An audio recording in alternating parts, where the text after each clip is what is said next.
or bee is given a foundation, they are forced to build a comb where the beekeeper wants it. So by the time you give the honeybees foundation, that is where they will definitely build their comb. Then, so they will not build it anywhere else, because they have found the basis, that is the foundation for them in a place. That is where they will be conditioned to build their comb. Then the honey can be harvested or removed from the comb by placing a comb full of honey in a centrifugal force machine called the extractor. Then another advantage of this method is that if the beekeeper returns the comb intact after removing the honey from it, the bees will continue to use that same comb. They will not have to build another one. It will even save the beekeeper, that is the apiarist, from building another foundation, and it will increase their rate of honey production. That's an advantage of this method. So in modern beekeeping method, you have the modern beekeeping method being faster than the local one. Then it saves you more time. Then you have greater yield of honey production. Now, what are the precautionary measures that should be taken in beekeeping? First, the location of the apiaries should be far from human dwellings, so that the honey production is not disturbed. By the time humans get to the apiaries regularly, like human beings have access to the apiaries uncontrollably, then you'll be disturbing the activities of the bee. Hence, their honey production is also disturbed. Then another thing is that another precaution you should take is to put warning symbols near the apiaries, so that anybody coming will be prepared for what is ahead of him. By the time he sees a sign of bees or something, a symbol that shows him that bees are around there, so that it will prevent the person from being endangered. That is, maybe the bees just attack the person and sting him all over, or even eventually it will also disturb the activities of the bee. So putting warning symbols in place helps both the person coming and also the farmer and the bees themselves. Then another thing is that when you are going to the apiary, you should wear protective clothing. You don't just go into the apiary anyhow, because the bees have the tendency to sting you. So what you do as an apiarist is that you wear your beekeeping suit, your glove, then a hat that will cover your face. So the whole body of the apiarist is covered, but the clothing is usually white from the head to the toe. It's usually white. You wear white glove, wear your clothing white. Then so you can see through the veil or the net that you are putting on, and then the bees cannot sting you. Another precautionary measure is the use of smoker. A smoker is a device designed to generate smoke from the incomplete combustion of various fuels. The smokes calm the bees, then it initiates a feeding response in anticipation of possible high abandonment due to fire. So this makes sure that there is no confusion, that creates an opportunity for the beekeepers to open the hive and work without any disturbance from the honeybee. So that is why the use of smoker is important. Now, we'll move on to talk about agricultural finance. That is the third thing for this class, agricultural finance, agric economics and extension. That's what we'll be looking at in the next series. And the first there is agricultural finance. What is agricultural finance? This is the act of acquisition and use of capital in agriculture. In agriculture, you cannot do without using money. So, how do we manage money?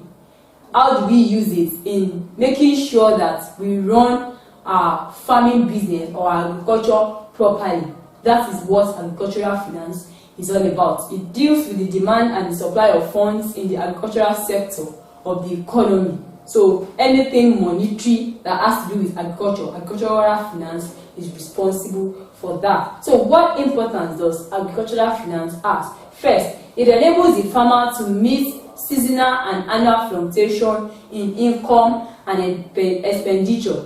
By the time you have a proper documentation of the finances you use in your farming business, in your agriculture, you will be able to know, and you can even predict ahead. Okay, by this time of the year we experience this, so we have to do this to avoid this and things like that. So it helps the farmer to meet seasonal and annual fluctuation in income and expenditure. Another thing is that it enables the farmer to adjust to the changing economic conditions.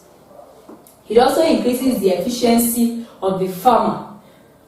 The next is that, because by the time the farmer discovers that, okay, last year we made a profit of 2.5 million naira, and this year we are having just 2 million, you will wonder why the reduction. So it will help him to, okay, this is what we did last year that we didn't do, so we should put these measures in place that we can have a better yield at the end of the year or the farming season.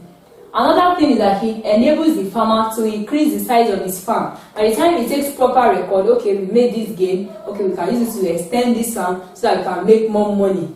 The next is that it helps to protect against adverse conditions on the farm. For instance, maybe there is drought, there is a fire outbreak that will occur on the farm. By the time the farmer has a proper financial status or financial record of what he does, and he keeps his money intact, he can quickly meet that need of adverse condition so that it will not affect the business in subsequent times. It also enables the farmer to acquire more farm inputs for increased production. By the time he enlarges his farm, he can also purchase equipment to aid the work they are doing to be faster and even easier, so that the yield can be more than what they used to have. What are the sources of farm finance? Where do farmers get money to do agriculture? First is the agricultural bank. Agricultural banks such as Nigeria Agricultural and Cooperative Bank, the NECO, was established in 1973 to grant loans to all potential farmers. So in this bank, the Nigeria Agricultural and Cooperative Bank, it's only for farmers that can borrow money. It's only farmers that can borrow money from that bank. Then the next source of farm finance is commercial banks. We have a lot of them. For example, we have the First Bank, UBA, Union Bank, and the rest. They have agricultural departments where farmers can get loans to carry out their farming activities. So the commercial banks have a section called agricultural department. So the farmer can walk in to get loan to carry out his farming activities, that to purchase land, to buy equipment, buy seed, fertilizer, or whatever. So that's another way agriculture can be financed. The third is the Thrift and Savings Society. The members come together to contribute money daily, weekly, monthly, or annually, however they agree to do it. So the money they contribute, they have a goal in mind. Okay, we'll be contributing 5,000 naira on a weekly basis as farmers. So that at the end of 6 months, we get the money together and we'll be able to use it for what we want to use it. So that's what they do in Thrift and Savings Society. The farmers are the ones that contribute the money, and at the end of the stipulated time, they collect it to use such money for their farming activity. The next is the money lender. Money lenders lend out their money to farmers to enable them to produce their products, but they charge them high interest rates and demand security for such loans. So there are some people that they are called money lenders. They lend out money to people, farmers inclusive. So the farmer goes, okay, I want to get a loan of 500,000 naira. The money lender may charge him 50,000 naira extra, 75,000 naira, or 100,000 naira, depending on his interest rate. So, and will stay the stipulated time for him to pay. And also, the money lender will have to demand a security. Okay, how am I sure you pay my money in so at the end of 6 months, or the time we agreed? Okay, I have a house somewhere, or my tractor is worth this amount of money, so it will use that as collateral for the money lender. So once the farmer cannot meet up with that target, the money lender will just lay hold on the collateral, or on, that means his property that he has mentioned to the money lender. That's a disadvantage of that. Then the next source of farm finance is the cooperative society. These are people that come together to pool their money together to produce. The members of this cooperative society can easily get loan from the society.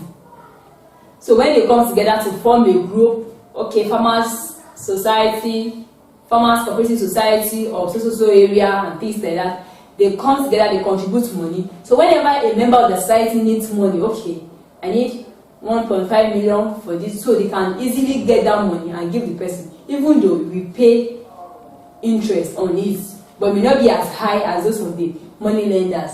Also, commercial banks prefer to give loans to cooperative societies than individual farmers. Okay, as a cooperative society of farmers that have 20 members, they approach a commercial bank. Okay, our society needs 10 billion naira and we'll pay you back so you know, cooperative society is not just it's not a ramshackle thing. They have to go through a due process to establish it. Since the cooperative society has a name, then the